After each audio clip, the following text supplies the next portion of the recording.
Au nom d'Allah, le tout clément, le tout miséricordieux.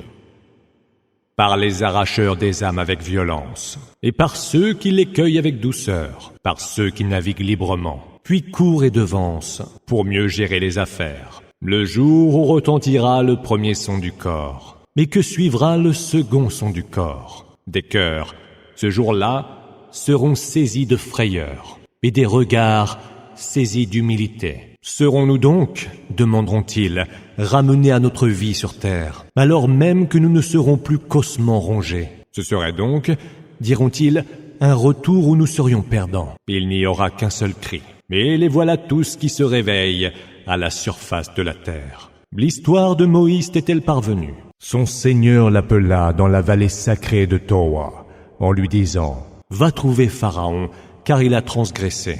Dis-lui, ne voudrais-tu pas te purifier et me laisser te guider vers ton Seigneur, que tu craindras alors ?» Moïse fit voir à Pharaon le plus grand prodige, mais celui-ci le tint pour mensonge et désobéit à Allah. Puis se détourna, persistant dans la mécréance.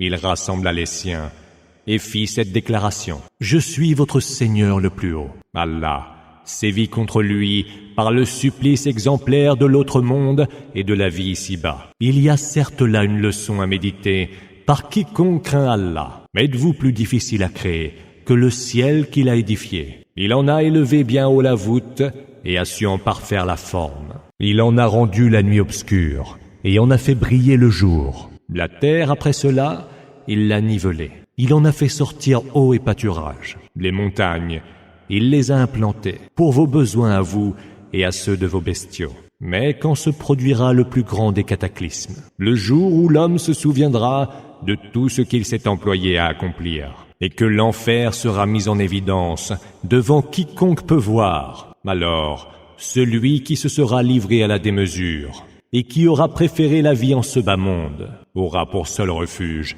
l'enfer. Quant à celui que le statut suprême de son Seigneur faisait trembler de crainte, celui qui s'interdisait de succomber aux passions, le paradis sera son séjour. Il t'interroge au sujet de l'heure. Quand va-t-elle enfin venir? Comment saurais-tu y trouver réponse? C'est de ton Seigneur que relève son terme.